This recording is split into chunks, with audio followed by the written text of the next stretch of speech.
Estamos iniciando mais um Café e Prosa e hoje vamos prosear com a Adriana Torres. Ela é participante do movimento Nossa BH, que discute orçamento público, planejamento e gestão.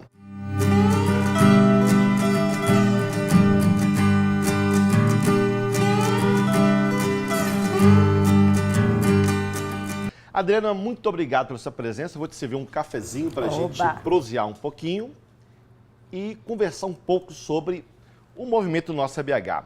O que é o movimento Nossa BH? Como surge e quais são os seus objetivos centrais? Primeiro eu quero agradecer esse convite, né? É muito importante, tanto para o movimento Nossa BH, quanto para a própria sociedade, entender os movimentos, os coletivos que fazem hoje o trabalho de controle social dentro da cidade de Belo Horizonte. Belo Horizonte é uma cidade muito rica em participação social, sempre foi. Mesmo que nos últimos anos isso tenha se tornado algo um pouco perseguido pela atual gestão pública, sempre tivemos um histórico muito grande de participação social. E o movimento Nossa BH, ele surgiu em um momento onde se discutia cada vez mais a importância do acesso à informação para o combate, tanto à corrupção, quanto também para empoderar a própria sociedade. O movimento Nossa BH, ele surgiu em 11 de dezembro de 2008, foi lançado dentro da Casa do Povo, que é a Câmara Municipal de Belo Horizonte, e surgiu inspirado em outros, mais atualmente 70 movimentos que existem na América Latina. São movimentos por cidades justas e sustentáveis, movimentos que acreditam que o acompanhamento das políticas públicas, a elaboração de uma agenda de compromissos entre sociedade, governo, empresas, sempre calcada em metas e indicadores, pode trazer uma qualidade de vida maior para a nossa cidade. Porque qualidade de vida, Gilson, não é algo que conseguimos colocar numa caixinha. A qualidade de vida que eu procuro não é a mesma qualidade de vida que você procura. Então, para conseguir trabalhar um tema tão complexo e dentro de um país e de cidades tão desiguais como existe no Brasil, nós precisamos trabalhar com dados, com números, com estatísticas e, ao mesmo tempo, com diálogo. O que o movimento Nossa BH procura, principalmente, é dialogar com todas as esferas, calcada nesses argumentos de dados e não simplesmente em achismos, o que acontece muitas vezes dentro da própria gestão pública, para poder tanto pautar essa conversa, quanto também melhorar o nosso relacionamento na cidade. Adriana, empoderar é a palavra que você usou e tem muito a ver com a participação dos movimentos sociais, movimentos populares, né, na construção da cidade. O poder hoje não pode ser mais concentrado. E é uma luta pela democratização do espaço público, né? Por exemplo, dos conselhos populares, né? Conselho de Saúde, Conselho de Moradia, né? E a presidenta Dilma esse ano tentou regulamentar para que houvesse uma participação mais ativa, inclusive na elaboração de leis. E o Congresso Nacional vetou. Como é que vocês viram esta situação no país, onde nós lutamos pela democracia direta, participativa, e o Congresso veta uma questão tão importante como essa dos conselhos populares? Pois é, Gilson, eu não sei o que foi mais lamentável, se foi o veto do Congresso ou até o apoio de muitas pessoas da sociedade a esse veto, como se esse veto representasse uma vitória. Foi uma derrota gigantesca da sociedade naquele momento, porque os conselhos de políticas públicas, os fóruns, as conferências, ou seja, todos os espaços de participação popular foram conquistas dos últimos 20 anos da nossa redemocratização brasileira. Precisa avançar muito conquista ainda. Que não foi feita de forma fácil.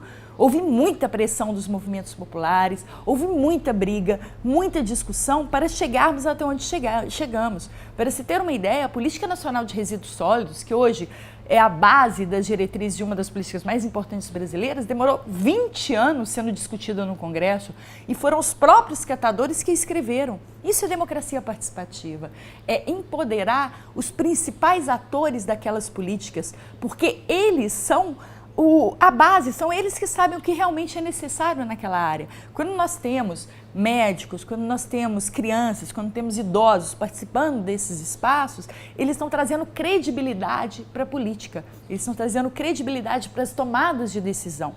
E, historicamente, no Brasil, nós sempre vemos a democracia participativa sendo mal vista, né? Sempre falaram que o brasileiro é um povo muito pacato, que ele não luta pelas suas coisas. Isso é uma grande mentira que foi contada pela elite. O brasileiro luta, o brasileiro quer participar, sim. No entanto, ele é totalmente alijado desse processo. E isso nós temos exemplo aqui na Câmara Municipal. Infelizmente, os nossos vereadores, os nobres vereadores, eu digo em maioria, eu tenho que falar em maioria porque não dá para citar exceções, né? Eles não aceitam a participação social, é como se nós estivéssemos intrometendo na política, sendo que o trabalho de elaboração de leis, ou mesmo da execução de leis, é para o nosso próprio bem, para a nossa qualidade de vida. Quando uma pessoa sai de casa voluntariamente, vai numa sessão pública da Câmara Municipal para discutir o plano plurianual, para discutir a lei de orçamentária anual, ela está lutando pelo futuro da cidade, dela, dos filhos, dos netos. E os vereadores deveriam agradecer a presença daquela sociedade. Por quê? Porque chancela, dá credibilidade às escolhas que serão feitas lá. Isso ficou muito claro nas manifestações de junho do ano passado, né? Ou seja, uma necessidade cada vez mais da sociedade participar dos processos em discussão nos centros urbanos, no país como um todo, né? Isso foi uma expressão das manifestações de junho do ano passado. E é uma expressão mundial. Na verdade, não somente no Brasil, mas em vários outros países do mundo, esta insatisfação com a democracia representativa, ela vem sendo colocada. Por quê? A democracia... Vem sendo questionada, né? Do ponto de vista... Isso, exatamente, porque muitas vezes a democracia representativa representa ela mesma. Justamente. Muitas vezes o representante, ao invés de ir representar aquele grupo que o elegeu, ele vai representar uma pessoa, uma empresa, uma organização ou seus próprios interesses oportunistas. Na maioria dos países da Europa existem mecanismos muito eficientes de participação popular e até de democracia direta. Inclusive nos Estados Unidos, que o brasileiro gosta normalmente tanto de elogiar, lá existem vários mecanismos de participação popular. O número de consultas populares é altíssimo. Por quê? Porque a sociedade tem que saber escolher como ela quer viver. Precisamos avançar mais na nossa democracia. Nós vamos para um pequeno intervalo e daqui a pouco nós voltamos com Café e Prosa.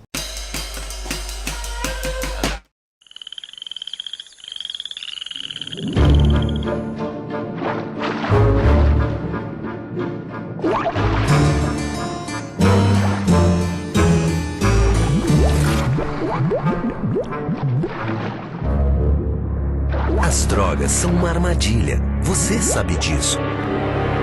Seu filho não. Converse com ele. O diálogo é a melhor forma de afastar o perigo das drogas.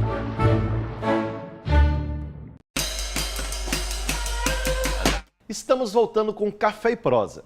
E hoje estamos proseando com a Adriana do Nossa BH. Adriana, a questão do orçamento público e do planejamento público. Hoje, a grande questão, o grande debate de como a sociedade pode apropriar do orçamento público, não só na finalização da aplicação dos recursos, mas inclusive antevendo o próprio processo, que é a participação no planejamento da cidade e nos principais objetivos. Como você vê isso e como a gente pode cada vez mais investir energia da sociedade na construção desse planejamento e desse orçamento coletivo dos municípios, do Estado e do próprio país? Bem, Gilson, Belo Horizonte já foi considerado vanguarda no país por conta do orçamento participativo, né?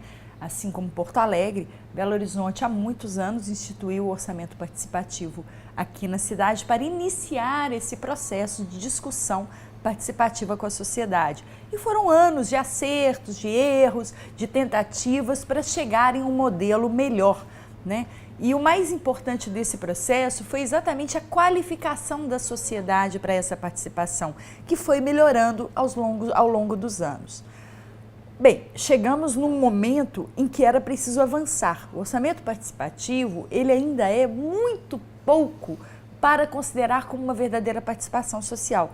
1% do orçamento, e mesmo assim, somente o orçamento fixo da cidade, em relação ao que ela recebe, é irrisório. E quando é aplicado, hoje nós temos mais de 400 obras do orçamento participativo que sequer estão em processo de E ainda tem essa questão, Gilson, o orçamento participativo, ele é muito focado em obras, né? Sendo que temos várias outras questões em Belo Horizonte que precisam ser também discutidas com a sociedade. Obras são importantes? São, Mas e as demais políticas? E a política da educação, a política da saúde? Nós temos outros espaços de participação onde se pode discutir, mas esses espaços ainda são muito elitizados. Por exemplo, os conselhos de políticas públicas são uma ótima ferramenta de participação social. Porém, muitas vezes, ele acaba sendo dominado pelo próprio executivo, que indica pessoas e organizações para participarem. Tem um controle das secretarias, que acaba também julgando peso nessas discussões, não? Exatamente. Nós temos os fóruns, as conferências que acontecem, como esse ano nós tivemos a Conferência de Política Urbana, nós tivemos a Conferência de Cidades, Conferência do Meio Ambiente ano passado. Todos esses espaços o movimento Nossa BH procura participar. E percebe-se claramente que muitas vezes o executivo, ele faz o que chamamos de participação social de fachada. Ele conduz o processo para o caminho que ele quer chegar e para dizer depois, não, mas nós deixamos vocês participarem. Isso aconteceu, por exemplo, no planejamento participativo. Houve uma discussão nas 9 regionais, mas quem participou do debate viu claramente que aquilo ali foi uma participação de fachada, porque eles levaram coisas praticamente prontas e permitia apenas uma pequena participação da sociedade naquele espaço para dizer, olha, vocês estão participando. Isso é muito preocupante. Uma manipulação do Poder Executivo, em certo sentido. Eu não sei se seria... A palavra seria manipulação, mas realmente é um cerceamento dessa participação, dentro daquilo que eles consideram limite, daquilo que eles consideram aceitável. Só que participação não pode ser cerceada, ou existe ou não existe participação social.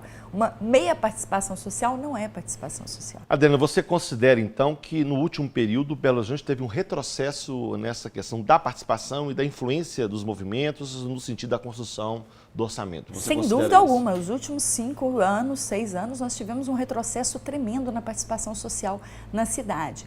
Ao ponto de sermos hoje, o movimento Nossa BH muitas vezes já foi considerado persona não grata pela prefeitura por fazer críticas à prefeitura. E isso também é preocupante. Nós tentamos participar, o nosso objetivo não é um combate ao diálogo, pois somos um movimento de diálogo e somos um movimento apartidário. Os ataques da prefeitura chegaram a um ponto de falarem que o movimento Nossa BH estava querendo receber recurso da prefeitura, sendo que no nosso estatuto é proibido receber recurso público, justamente porque fazemos o trabalho de controle social. Nós só recebemos recursos de entidades privadas ou de pessoas físicas. Este tipo de argumento, ele é próprio de quem quer atacar sem ouvir o outro lado. A prefeitura tem ótimos técnicos, bons secretários e não tenho dúvida que também tem ações boas para a cidade. Mas é muito importante levantar aquilo que não está correto, porque a única forma de melhorarmos é fazermos a crítica, sempre, claro, fundamentada em dados, em análises que são feitas pelos nossos especialistas voluntários, diga-se de passagem. Você fala em controle social. Existe um debate muito forte que os recursos públicos, a quantidade de recursos públicos, ele tem que reverter em qualidade, ou seja, nem sempre a quantidade se reverte em qualidade. A nossa BH tem um pouco a preocupação de ver o orçamento nessa perspectiva, né? Não só do volume de recursos, mas também da consequência dessa aplicação. Seria isso um pouco Exatamente. É muito importante que haja uma preocupação com a qualidade de vida na cidade. Belo Horizonte, de acordo com os indicadores que o movimento Nossa BH já levantou, é uma cidade de profunda desigualdade, né? Nós temos, por exemplo, um indicador que é considerado mediano no país, apesar de eu considerar extremamente escandaloso, que é de cobertura de creche, né? Como sabe, o ensino infantil é responsabilidade da prefeitura. A cobertura de creche em Belo Horizonte estava em 2010 em torno de 20%, ou seja, apenas 20% de nossas crianças tinham condições de estar numa creche. Porém, quando vemos dentro da cidade, a desigualdade ela é assustadora. Quando olhamos sub-regiões, como a sub-região do bairro Sion, Santo Antônio, onde claramente nós temos uma condição aquisitiva maior, o número de vagas para crianças de 0 a 3 anos nessa região quase chega a 70%. Ao mesmo tempo, se olharmos a sub-região do Santa Lúcia, do aglomerado Santa Lúcia, da comunidade que está lá, mal chega a 3%. Quanto mais pobre, menos acesso. Quanto mais pobre, menos equipamentos públicos, Gilson.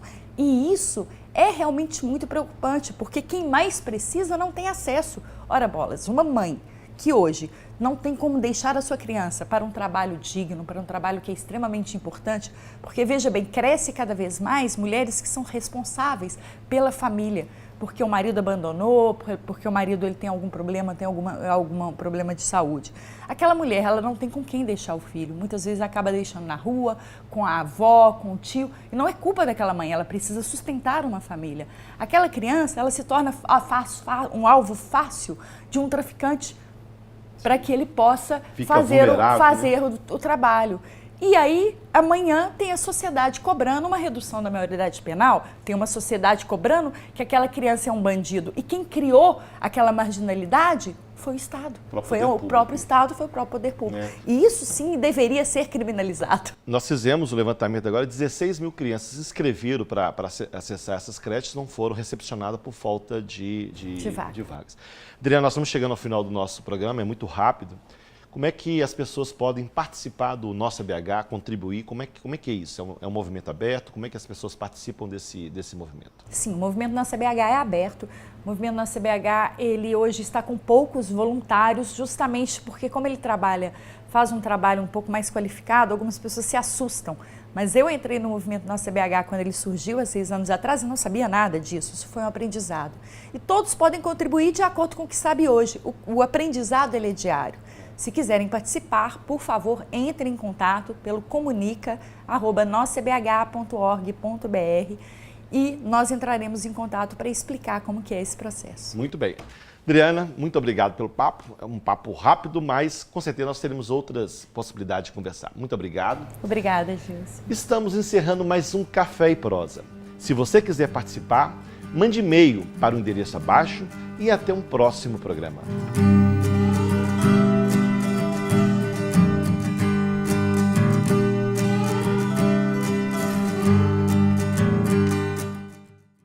Companheiros e companheiras, estamos chegando ao final de mais um ano de muitas lutas e muito importante para o Brasil, para Minas e para Belo Horizonte. Foi o ano da Copa do Mundo, uma experiência fantástica do nosso país, onde recebemos milhares de pessoas de todo o mundo. Foi o ano das eleições, uma eleição disputadíssima entre 2 projetos e que ao final a presidenta Dilma, que defende um projeto popular e democrático, saiu vencedora. E em Minas Gerais, pela primeira vez na história, elegemos um governador do campo popular, o Fernando Pimentel. Esse ano ainda, tivemos agora, recentemente, a questão de Cuba. Depois de 51 anos de bloqueio dos Estados Unidos, abre-se a possibilidade de retomada de um novo processo de discussões entre os países e, fundamentalmente, o fim do bloqueio contra aquele povo cubano. Também no campo da política, na nossa cidade, tivemos muitas batalhas. Talvez Belo Horizonte precise, em 2015, ficar muito mais atenta às questões colocadas para o nosso cotidiano. Em 2015, teremos a Conferência Municipal de Educação, onde discutiríamos o Plano Municipal de Educação para os próximos 10 anos. Teremos também a Conferência Municipal de Saúde, onde vamos discutir o Sistema Único de Saúde e a qualidade da saúde aplicada na nossa cidade. Outra questão importante é a questão da ocupação da lei e uso do solo da cidade, onde estaremos discutindo quais os espaços urbanos e como nós queremos a cidade para os próximos anos. Por tudo isso, ao final de 2014, fazemos um balanço muito positivo da nossa ação parlamentar e da nossa ação política na cidade de Belo Horizonte, no estado de Minas Gerais e no país. Tivemos em 2014 a eleição para deputado estadual, onde nós conseguimos 24 mil votos. E quero agradecer a todos aqueles que acreditam no nosso projeto e nos colocaram na condição de disputar mais uma eleição. Queria, por fim, agradecer a todos vocês que contribuíram com a nossa ação parlamentar, com a nossa ação política e com a construção de uma cidade melhor. Esperamos contar com vocês em 2015, porque, como disse, teremos muitas batalhas e, com certeza, nós poderemos avançar e muito na construção de uma cidade melhor para se viver. Um Feliz Natal para todas as famílias, para todos os companheiros e companheiras. Um 2015 com muita energia, com muitas lutas e com muitas conquistas. Até 2015.